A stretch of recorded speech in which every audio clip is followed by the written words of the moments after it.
studies aan ku kulanay qof bini'aadamkan safarka lagu bartaa marka waa nin qalbi furan oo dhalinyarada Soomaaliyeed aad u jecel yihiin qofka waxaa ka garan kartaa inuu fiican yahay markii hoteelka aan joognay dhalinyarada dhan asay agtiisa imaanayeen marka waa qof xataa dhageysigiisa badan yahay oo hadalkiisa leeyahay marka qofkaas wuxuu ku tusaysaa tawaaduciisa iyo dabeecadiisa qiimaha ay leedahay marka dhanka falanqeynta dadka soo akhriyaa joogo laakiin aniga waxaan kusoo koobi karaa qofka markii buugga aan indhaha mariyeyna insha allahu tacaala qofkii akhriyo oo dadka waxbarashada u nugul inay horumariyaan waa ka si fiican ugu fahmi karaan meesha deegaanka ka jiro daawadana ayagaa laga rabaa dadka waxbarashada marka insha allahu tacaala dr cabdinuur soo dhawow sacabta safiir asagana wuxuu ku ammaanan yahay runtii meel walba oo bulshada Soomaaliyeed wax ku qabto uu joogaa insha allahu tacaala ilaahay asagana hawshiisa ilaaha u fuday tawfiiqda ha waafajiyo hadee turunjina waxaa la yidhaha dhanka qorayaasha geedaan tiriya quracna waa ka tegay marka meel buuga marka marka meel buug lagu baalfuraayo turunji ka maqan yahay marka ma soconayo tabaaraka allah fiik insha allah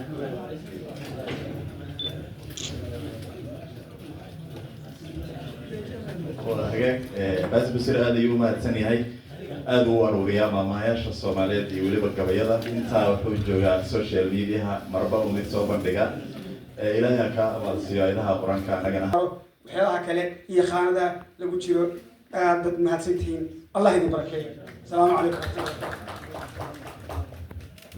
calaykum salaam waraxmatullaahi wabarakaatuh professor Lafole aad iyo aad ayuu mahadsan yahay waa sidoo uu sheegay mararka qaar tira ma ahane waa tayo halkan waxaa jooga dad professor ah siyaasiyiin dad howlkarro ah oo community ka dhex muuqda magaaladan London si aan professorada isku raaciyo waqti badan ma haysano waxaan rabnaa inaan dhageysano professor Cabdinuur iyo inuu buugiisa inooga sheekeeyo haddii aad noo soo koobi kartaan waan idinka codsan lahaa waxaan rabaa inaan u yeero professor Sahra Maxamed Yuusuf oo jaamacadda ummadda Soomaaliyeed ka dhigta cilmiga geology soo dhow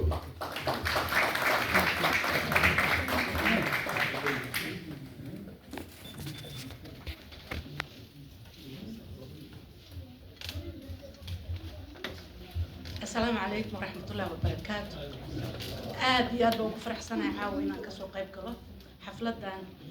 ما موسايو بندقة بوكا ومجلسو يسو جيتي معلم كنا لوكا وحان استدي تدك يقول ريبة إيشيغان وإنان المهن تصنع سدو واجي هور معلمين مهم أهاي لكن قف وحكو برا وقف وحكسو شيل ولا هلا قفوا شيل كذا لكن أقومتها يقف كي وحكوشة وحكو برا كاس وكان مهم سن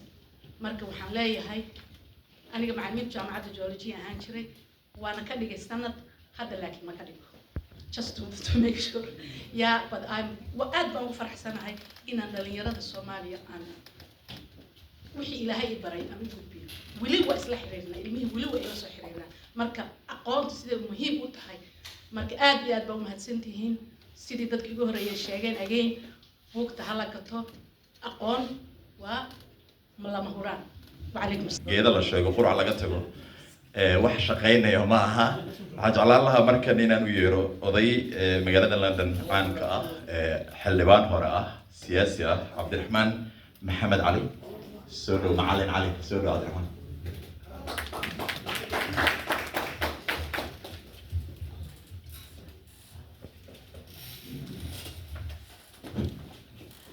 بسم الله الرحمن الرحيم أنا شرفت لي سفيرك بروفيسور حنقيه لها بالحقيقة وقنعة وحقوا للدولة قول صوتي سلو جارسيو كمان تناش إماريس فلاش عدين يسلوك شي حسب برسنة عانك هي وقت بيقوين معلومه مثل ما قال لقيت الدرع معلومه وهذا بيها مش القوبة هذا الوقت أنا ولا يفوجي على عمري الحمداني إنه العراق يهاي إنه توي ملاك ما كان لو بدلي اسمها جد العراق وسوائل كنت قانين من عنها منها ولا بدلي القزيبي ما قال عسى له بلي marka aqoonteena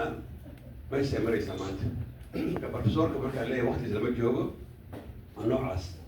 hay ahayd soo kale inuu ahaado permanent dowlad kastoo timaado ku jirayahay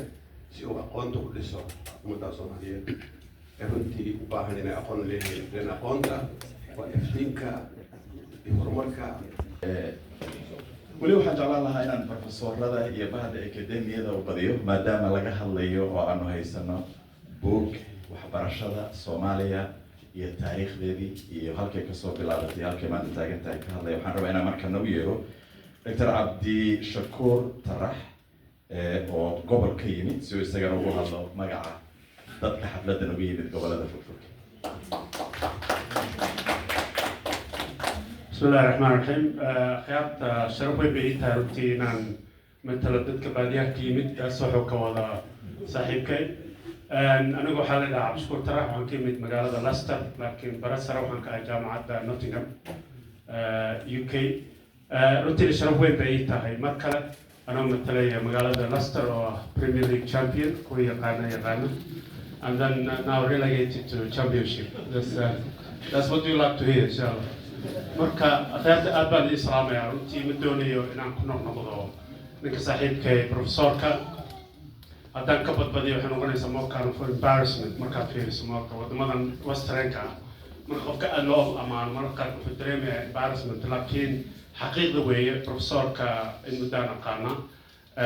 buuggana runtii aad uma akhrin laakiin bacdamaan ahay macallin dee haddaan kusii dheeraa waxaan ka baqayaa waqtiga maaragtay laygu yiri soo koob inuu ka bato laakiin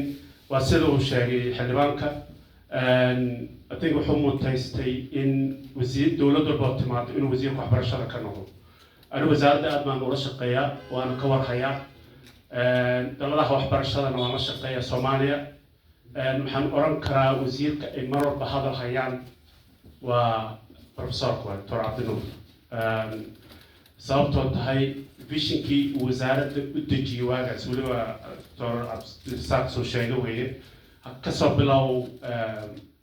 manhajka oo manhajka Soomaaliya inuu ahaa fragmentation ku dhacay runtii burbur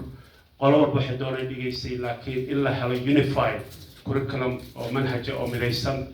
ninkii sababtoo ahaa weeye iyo policiyada hadda inta badan socda marka mar haddii aasaas weliba waxaan xasuustaa wasiirka muusan haysan office laakiin wuxuu ku shaqayn jiray laptopkaas iyo waxa uu wato iyo dadku isu keenay qofka markuu aqoon leeyahay oo ma baahna office weyn iyo mataqaanaa la yiraahdo half runway of desk maaragtay inuu yeesho laakiin waxaa loo baahan yahay waxaa weeye inuu dejiyo visionkii wasaaraddaas ay ku dhaqmi lahayd marka leadershipkii iyo maaragtay qaabkii wasaaradda uu u aasaasay baa waxay keentay maanta wasaaraddii runtii inay shaqadii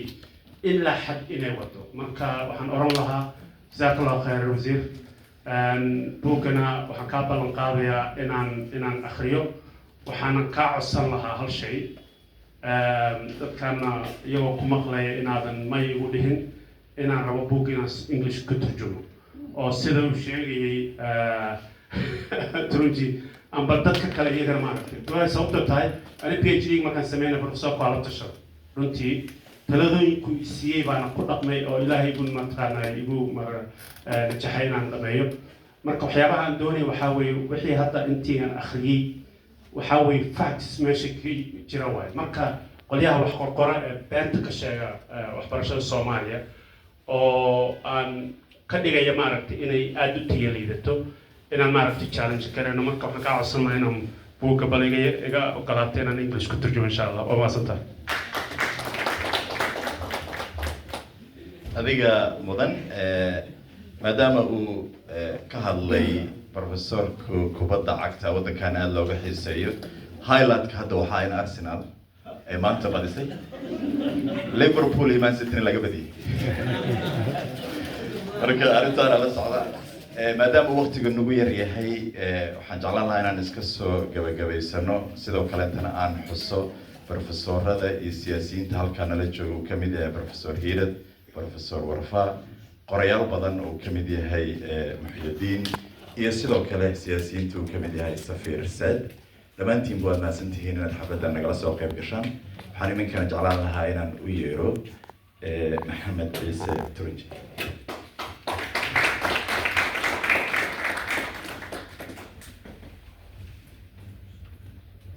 وإذا سلامي كل الأولان دكتور عبد النور الدكتور أبوكا وحبك شيء من لو على شيء وسيد اللي يري إلا قبض بدي لما ربوا تعرف عن وش الدكتور ولي اللي يلان وما بهنا إن تكلا برو نتوه على برا قبكي أملو قونو مركز عصب بوك أنا هو سو أخري بركسرت كي هوري يوم حنكه لي حمر waxaan wali xasuusanaa markuu ii saxiixayay waxa uu igu qoray iyo sida uu igu soo dhaweynayay inaan buuggan gato iyo yaa wali xasuustaa dadku midhaa waxba waa nus bog dhan oo wuxuu ku dhigay sida ugu faraxsan yahay inuu buuggan isiiyo anigaaba iska xoogaa noqday markuu wixinayay waxbarashada bilowgeedii yuu ka soo bilaabaa qoraaw Soomaali sidoo ku ahaa dugsi quraanka laga soo bilaabaa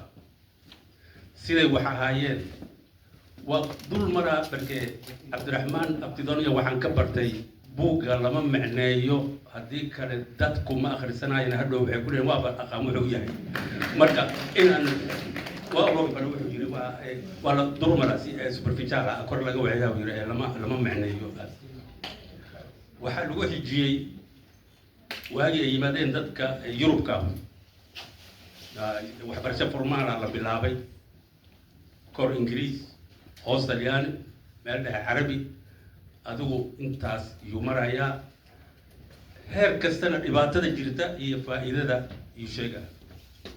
adinka idin dhaafaa inaad faa'iidada iyo dhibaatada uu sheegayo inaad kala soo baxdaan buugga ma sheegayo laakiin waa ogahay waa akhriye dowladnimada la gaaray iyo in la midoobo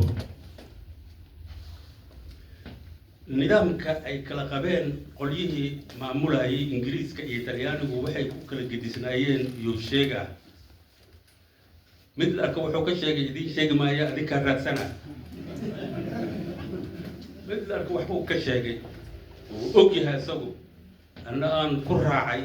ilaa intuu isagu noolay ka badan waxaan la yaabaa horta markuu iskool uu dhigto sheegayaan meel ku arkay xamar ah waxaan la yaabaa aniga asaga waxa noo dhaxeeya xagga da'da anna waxaan ahay nin garaad gooyi markuu leeyahay iskool hebel aan dhiganayo xamar marka waxa uu sheegayo badankeeda oo waxbarashada ama waa ka soo shaqeeyay ama anigaaba arday ahay marka waa wax aan ku raacsanahay intuu ka sheegay xoogaa waa dambe waxaa soo galay qoryahan missionary-ga oo ama Catholic ahaadeen ama ahaadeen kuwa kale oo Protestantic loo yaqaan iyo dhibaatada ay keeneen dhibaato iyagu ma keenin laakiin Soomaalida had iyo jeer tuhun qabta iyagu waxay u yimaadeen inay diin faafiyaan uma imaanay waxay u yimaadeen inay afka Ingiriiska dadka baraan bal adigu Soomaali kar marka gaalnimo ay faafinayaan waa lagu kaco dada la dilo xataa waxay khasab ku noqotay baarlamaanka waagaas joogay in qodobka diinta ka hadlaya in asagoo awalba aan ogolaanin in diin lagu faafiyo dalka aan midda muslimka ahayn yaa waxaa khasab looga dhigay nimankii barlamentariyaanka ahaa waa joogay markaas inay bedelaan oo siiqada formulationaha inay bedelaan oo ka dhigaan taasna waa laga baxay waxaan ka bartay eray aan sii weydii doono wax dhacay intii weli lagu jiray madax banaanida aan la gaarin yaa waxaa la yidhi baarlamaanku ha ka hadlo qolyahan missionaariga wax laga samayn doono هذا عبد الله لو تقال يلو وحويري هذا عبد الله وأبهن هاي سكولات كان من ذلك إنجليز كلا برا فإذا نوجد جدا لكن واحد والنجاح يا فإذا داس أم قبله armay khasaare kale noo keentaa iyo wax kale aanan diyaar u ahayn waa 1955 intaan baarlamaanku uusan ka hadlin cabdinuur markaas wuxuu ka helay nin wax qoray oo shisheeye ah in aada cabdirisaas yiri waagaas anigu maan ogeyn haddaan ogaa lahaa intaad u dhigayso buuggeegu darsan lahaa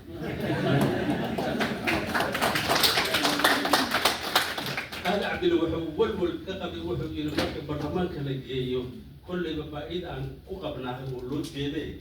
armay wax faa'iidadaas laga daboolo khasaara ay ku hos jiraan qolyahan missionaariga ah oo maxdaa iyo badna jamaami iyo meelahaas waxaa la gaaray isku darkii wixii waa la isku daray waa la mooday askartii timid dadku waxay yidhahdaan gacanka anigu gacanka yidhahda waxaan yidhahdaa inqilaabkii askartu ay ku qabsatay dalka la yidhahdaa ilaa anigu gacan wax kalena waqaanaa revolution waqaanaa oo dadku kacay marka ayla yaabina markaan wax qoraayo waxaan yidhahdaa waqtigii askartu dalka xukuntay militarigu nidaam bay keeneen nidaamka waxaan hilmaamay intii lagu jiray processkaas yaa waxaa soo baxay fartii lagu qori lahay afka soomaaliga in la qoro tiina dhibaatikeed oo 3 meel aa loo kala baxay carabi mid soomaaliya iyo latiin wixii ka dhacay ama waa maqasheen ama waa joogteen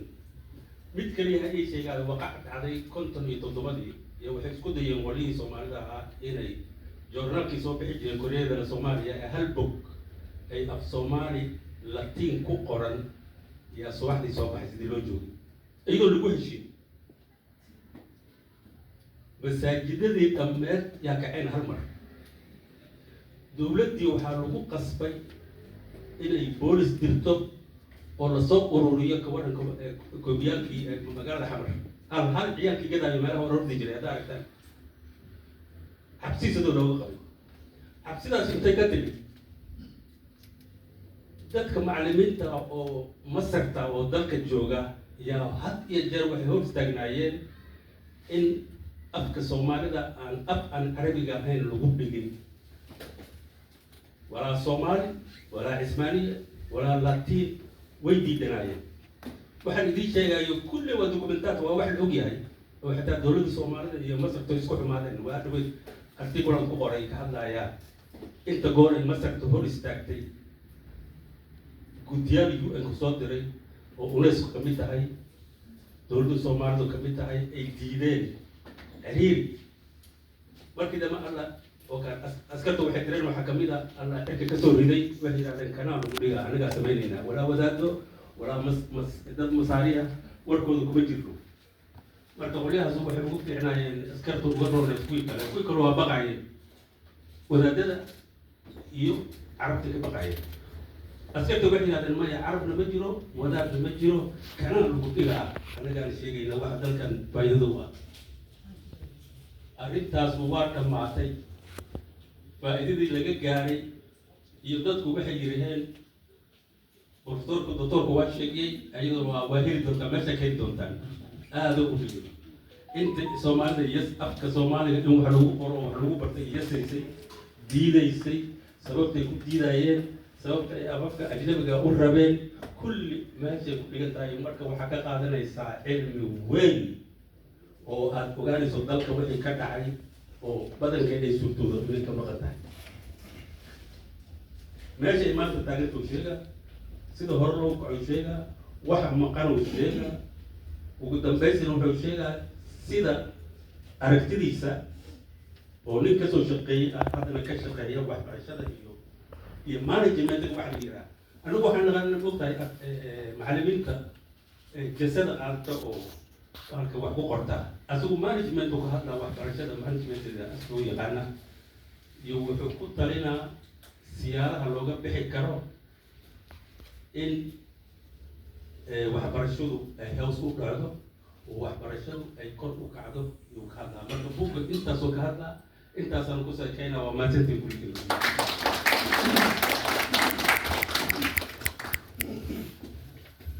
midaan hilmaamay marka cabdinuur uu leeyahay midii aniga u saabsaneed oo oo afafka ajnabiga ah waa cabdinuur wuxuu ka hadlaa dadka shisheeyaha anaga ma wuxuu yiri shisheeyuhu afka waxaan u malaynaa haddaan la qaldanayn anaga ay wax naga qoraan nagu qoraan marka anaga nagu jirto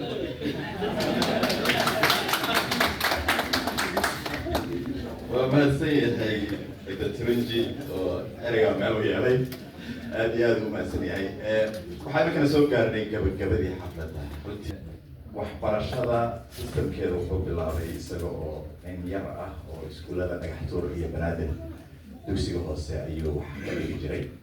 waxa uu jaamacadda Lafoole ka qaatay xisaabta iyo fisikska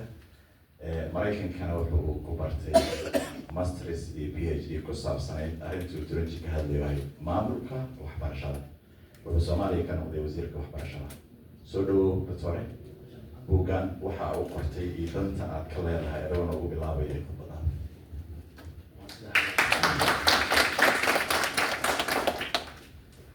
بسم الله الرحمن الرحيم الحمد لله رب العالمين والصلاة والسلام على رسول الله صلى الله عليه وسلم رب اشرح لي صدري ويسر لي أمري واحلل عقدة من لساني وسلامتي والله السلام عليكم ورحمة الله وبركاته ده القرع كهذي قد كلمة مستعجل مع سوا ورا بعد بازون ما شاء الله مرحبا بينتهي والله هي كمان عاوز أسوق بشغلات كان وأسوق الجيتان وقت وينتر أو قبل ما إلى بعدين هبين حرم وقتين أتصور أفلام جرفت بينتهي سويتي مرحبينتي كسويتي أيوة أفضل بوقت جو بسلامة يا ملعب مصر جو إن أنت مهد ملار بعد سجينا يا خير الله يسجيه إن تطلع مباري ولا شيء كده حتى أنا شيء بجرا وكم يجي يقول توري يقول كي جيران يا هلا إن كل عبد الكريم فرح القنية وسمعتي فرح العالم إن يوالي بروفيسور بعد رجلا صدق إنه كلاس ميتس كي ها أو أيوة بيسي يو يريار ولا أو ما رتي تجربة لأنها مدة أكيد وواحد الحين رفوه class of 1980-81 math physics حسن محمود حسن عند عدد استوى ياسين كل سنة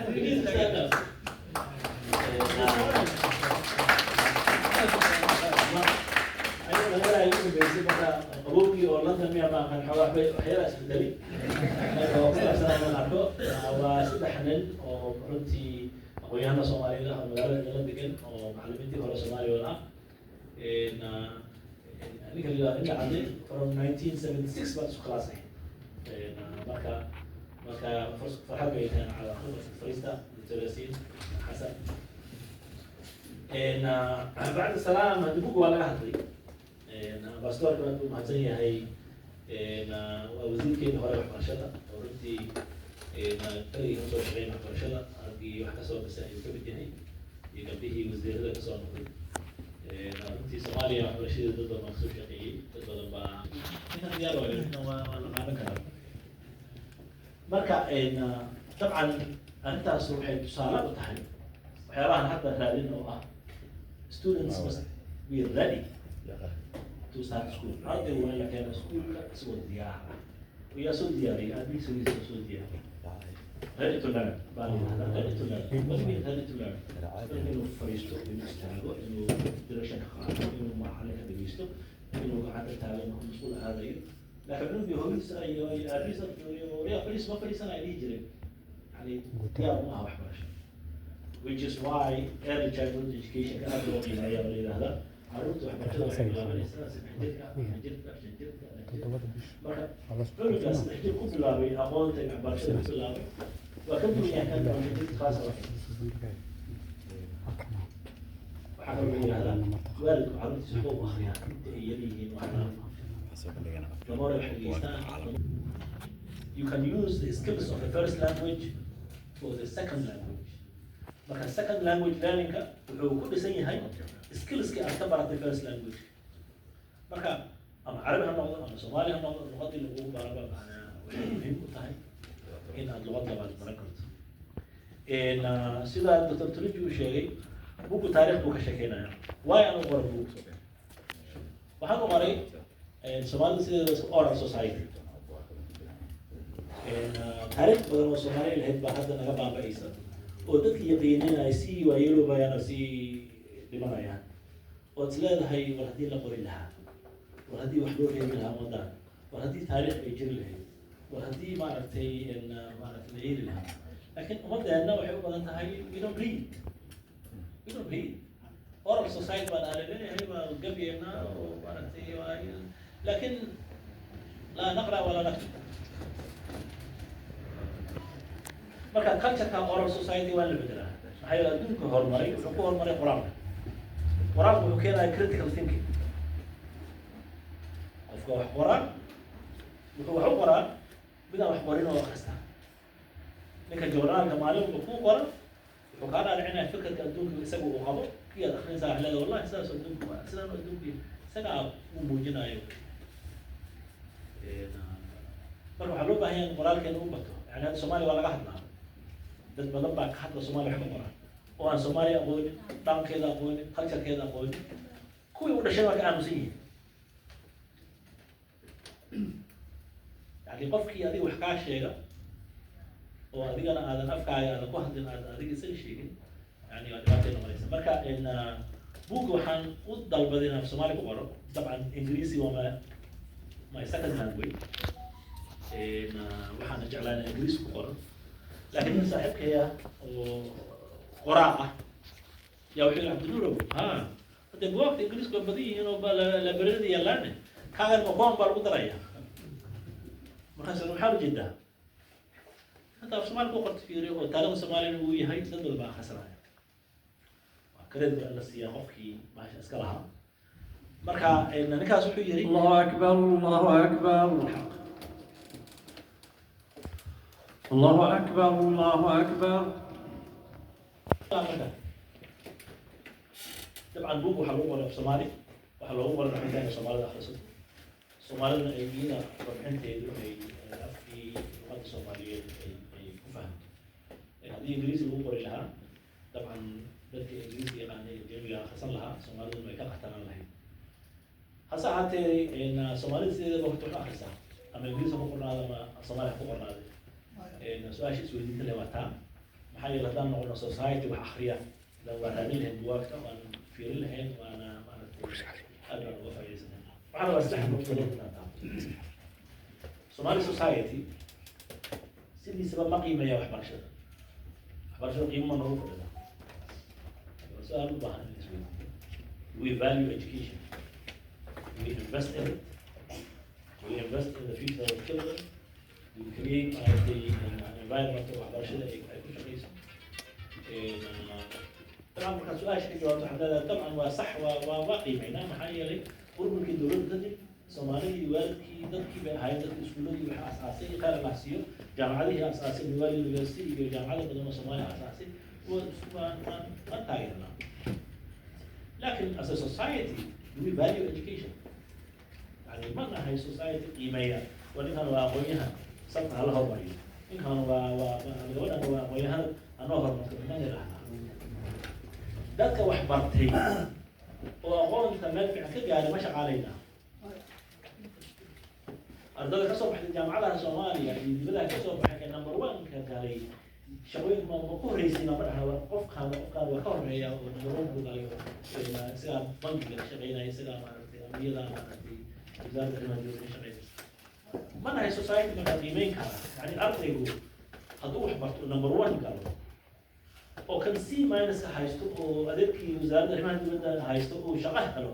kan eega haysta uu banaan shaqo aan taagan yahay do we really say waxbarashada qiimeeya oo bangiyada ka shaqeeya oo jaamacadaha ka shaqeeya oo xafiisyada dowladda ka shaqeeya oo meelaha jooga ka shaqeeya ayaan dhaxdaas magaalada jooga sheegayo qof baa wuxuu lahaa marka abdulnuur Soomaalidu waxay isu shaqaaleysaa qaab beeleed shaqadii qaab beeleed war ma dhici karaa petrol station ma soo saaray petrol gas station nin Soomaali baa benziin ku shubay bas ninkii wuxuu yiri wariyaa ma ka shaqeysaa hay إن حاجة كتب تواصل قبل كان يجيني سا مركز يرمى ما يعني كتب إذا نيك ماشي على هذا كده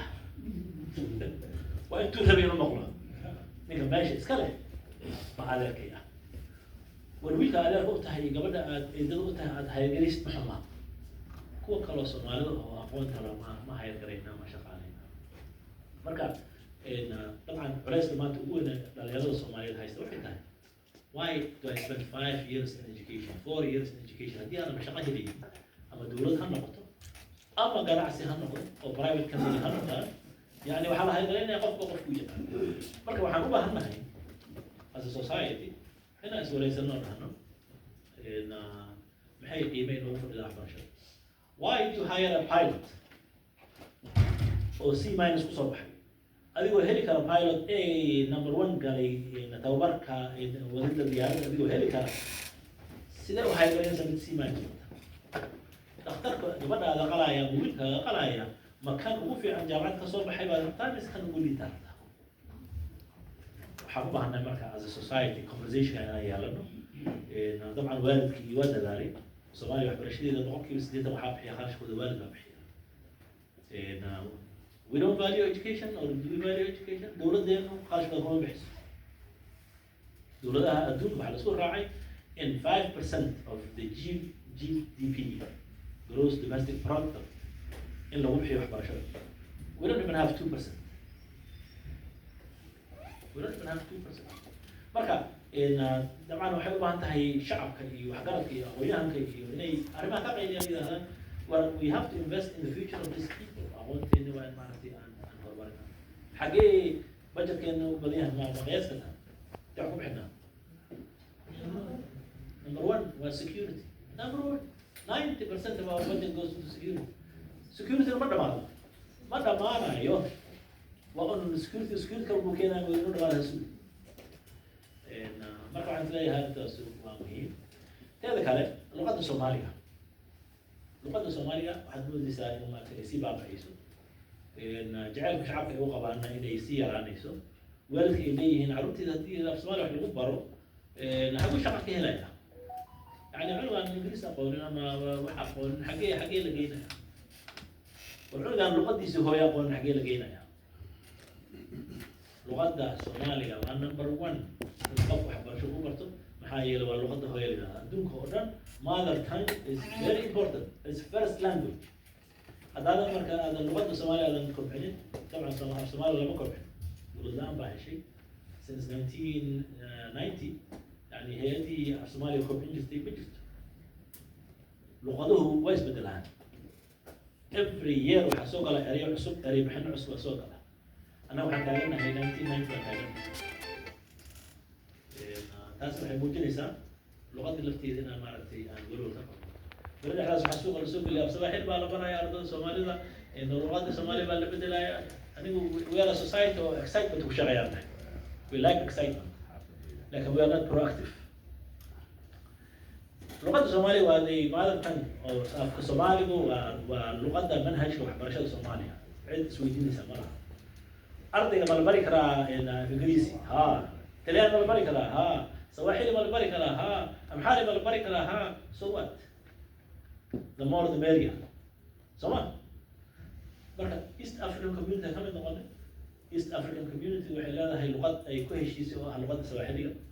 سومالي بدل ما كينيا ديكن، سومالي بدل ما يوغندا ديكن، سومالي بدل ما تنزانيا ديكن. يعني إن جناعسي الله قالنا متقنا اللغات اللي حكينا عنها واحد اللي ده مالها. لكن اللغات اللي سمعناها إنسان national language ما هي. ما نقول إنسان لغة أو language في instruction of the country مايا وكورس لغة بحي جامعة أو أرض الإقامة أرض المخالفة أو بارك تقف أبشر هو أو كيني كنت هدو شغل دون كينيا تنزانيا يوغندا رواندا ودنا درس أو شغل دون تينو شغل لكن هدي الله هو في سوماليا اللي كبعيه سوماليا حلوة هذا جيبوتي وحلوة هذا كينيا وحلوة هذا إثيوبيا وحلوة هذا صوماليا هذا كبعي صومالية سماية هي هذا كبعي وإلى هذا لغة إيست أفريقيا اللغة حتى هو بدن وفي صوماليا هي أتبع نقول سنة لغة إنجلينا اللغة دي هلا قنص دندمة دي الله نما لكن وحبا ما سمينا أيوه تيجي لما دعاجنا أيوه تكلنا ما أقولي هذا ما يشتغل أدون بسوا ما شغال مرة عن لا يعني لغة الصومالية وحيدوها أنها يدد كوبية دد دلالة دد سوجيدا دد كبارة الوالدين تلفظ إلا قاعد عن عيو هذه أي كتها هي أول دري الدونكو السويدن هذا تفتح ينورد معناته يوروب هذا تفتح لغة السويدش كانوا برتا لغة إنجليز كانوا على برتا لغة النرويجي كانوا برتا إنجليز كانوا على برتا رومانيا كانوا برتا إنجليز كانوا على برتا محاك يعني إن اللغة هذه أدوها تدوها هذا إن وحبرنا إنجليز نبرنا عنق السوداني أبغى أخي إن كينيا والسودان البيت الصغير مركز أقول أنت سوداني yes I am from Sudan مركز أقول تك عربي لا أنا ما أحكي عربي I don't speak عربي إنجليزي يقول هذا ليش my father and mother decided that I only speak English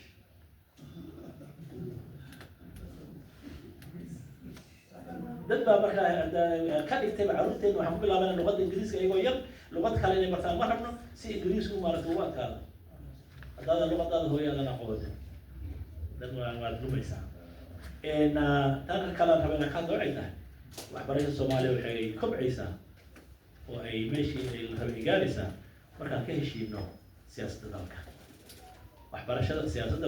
dalka waxay ku xiran tahay nidaamka siyaasadda dalka hadduu dalku degan yahay siyaasadda heshiis laga yahay waxbarashada heshiisa laga noqonaya haddii aan heshiis laga ahayn dowlado kala go'an kala siyaasad duwan kala qorshe ah shirarka ku dagaalamaya meelo badan isugu imaanaya oo kala leexsan baan noqonayna marka waxbarashadu waxay hostage u tahay khilaafka guud ee siyaasadeed ee Soomaaliya ka jirta waxaan aad u rajaynaynaa in waxbarashadu aysan ciriiriga ku jirin oo dadku ay fahmaan horumarka waxbarashada caruurta Soomaaliya Somaliland Puntland Jubaland